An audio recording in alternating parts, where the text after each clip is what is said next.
حضور کے اہل بیت سے محبت کرنا اور حضور علیہ السلام کے اصحاب سے محبت کرنا،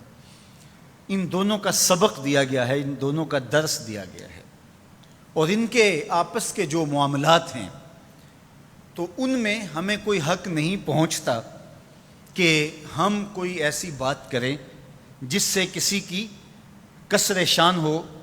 اور کسی کی عظمت میں فرق آتا ہو۔ رسول کریم صلی اللہ علیہ وآلہ وسلم نے ارشاد فرمایا، احب اللہ لما یغزوکم من نعمہ، فرمایا اللہ سے محبت کرو،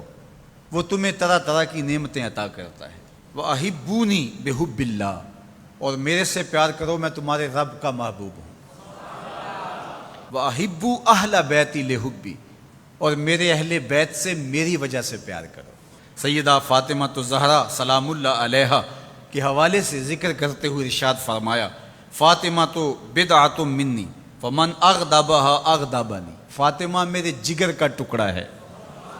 جس نے فاطمہ کو غضبناک کیا اس نے مجھے غضبناک کیا۔ تکلیف نہ دینا، اذیت نہ پہنچانا، تمہارا طرز زندگی، تمہارا لہجہ، تمہاری گفتگو،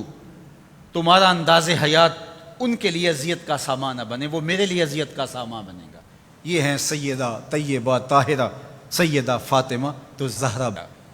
اقبال کہتا ہے، رشتہ آئین حق زنجیر پاس فرمان جناب مصطفیٰ است، ورنہ گرد تربتش گردید میں سجدہ برخا کے اوپاشید میں۔ فاطمہ جو کام تو نے کر دکھایا ہے، اگر شریعت کی زنجیریں میرے پاؤں میں نہ ہوتی اور تیرے بابا کا حکم کہ اللہ کے علاوہ کسی اور کو سجدہ جائز نہیں،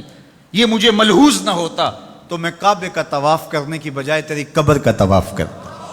اور کعبے کی طرف سجدہ کرنے کی بجائے تیری قبر کی طرف رخ کر کے سجدہ کرتا، اس لیے کہ جو کام تو نے کر دکھایا ہے وہ تو نے ہی کر دکھایا ہے۔ نبی کے گھر کی ہے عظمت، نبی سے سنتے ہیں، علی کے گھر کی ہے عزت، علی سے سنتے ہیں، وہ جس نے معزز کیا گھرانے کو، حسین پال کے جس نے دیا زمانے کو۔ تو جس بھی زاویہ نظر سے دیکھو تو وہ انوکھی اور نرالی شان کی مالکہ ہیں۔ اللہ اکبر۔ حضرت ابو درداء رضی اللہ تعالیٰ عنہ فرماتے ہیں، کنت جالسا عند النبی صلی اللہ علیہ وآلہ وسلم، ہم حضور کی خدمت میں بیٹھے ہوئے تھے، ابو بکر رضی اللہ تعالیٰ عنہ یوں تشریف لائے کہ انہوں نے اپنی چادر کو ایک سمت سے پکڑا ہوا تھا۔ اب جب یہ آ رہے تھے تو حضور نے ارشاد فرمایا، یہ کسی سے بحث کر کے الجھ کے اس کا کوئی مسئلہ ہو گیا، یہ آ رہا ہے، تو کہا حضور میرا معاملہ یہ ہوا کہ حضرت عمر سے میری شکر رنجی ہو گئی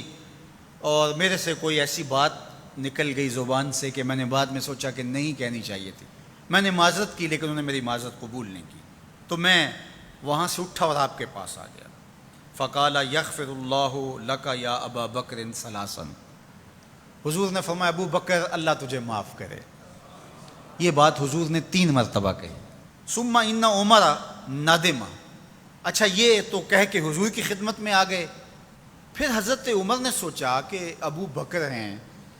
اور جلیل القدر صحابی ہیں، تو اگر ان سے کوئی بات ہو بھی گئی تو انہوں نے معذرت کی، تو میں معذرت قبول نہیں کی، تو انہیں بھی احساس ہوا۔ اب حضرت عمر ان کے گھر گئے، حضرت ابو بکر رضی اللہ تعالیٰ عنہ کے پوچھا کہاں ہے، کہا وہ تو یہاں نہیں ہے، سمجھے کہ وہیں ہوں گے، تو وہ بھی پیچھے آ گئے۔ فسلم، اور انہوں نے بھی آ کے سلام پیش کیا، حضور کے چہرے پہ جلال تھا۔ حضرت ابو بکر رضی اللہ تعالیٰ عنہ پریشان ہو گئے کہ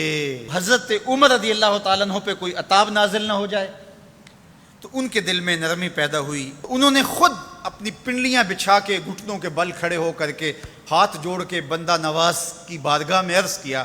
حضور میں نے ہی ان سے کچھ کہا تھا، تو 2 مرتبہ حضور کی خدمت میں انہوں نے عرض کی۔ حضور صحابہ سے مخاطب ہوئے، ان میں حضرت عمر بھی تھے، فرمایا میرے اللہ نے مجھے حق کے ساتھ مبعوث کیا، جب میں نے دین کا پیغام تمہیں دیا تو کوئی دلیل مانگنے لگا، کوئی انکار کرنے لگا، لیکن یہ ابو بکر تھے، جب میں نے ان کو کہا کہ میں اللہ کا رسول ہوں تو انہوں نے کہا جانو دل سے مانتا ہوں، انہوں نے کوئی دلیل بھی نہیں مانگی، فوراً تسلیم کر لیا۔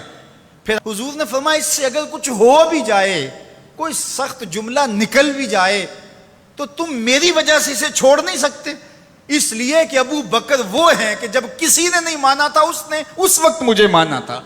اور نہ مال دیکھا، نہ جان دیکھی، نہ اولاد دیکھی، سب کچھ قربان کر دیا، تو آج اگر کوئی جملہ سخت زبان سے نکل گیا ہے تو میری وجہ سے بھلا تم اس کو چھوڑ نہیں سکتے ہو؟ تو میرے اور آپ کے آقا و مولا نے اہل بیت کے بارے میں بھی کہا کہ میری وجہ سے ان سے محبت کرو، اور اصحاب رسول کے حوالے سے بھی کہا کہ میری وجہ سے ان کے معاملوں سے صرف نظر کرو۔ تو صاحب کبھی بھی اپنے آپ کو ان ذوات اور ان ہستیوں کے مابین ہونے والے مشاجرات میں منصف بنا کر کے ترازو گاڑ کے نہ بیٹھ جانا، بلکہ دونوں کی عظمتوں کو سلام کرنا۔ ہم کہیں گے صحابہ آپ کو بھی ہمارا سلام، اہل بیت آپ کو بھی ہمارا سلام۔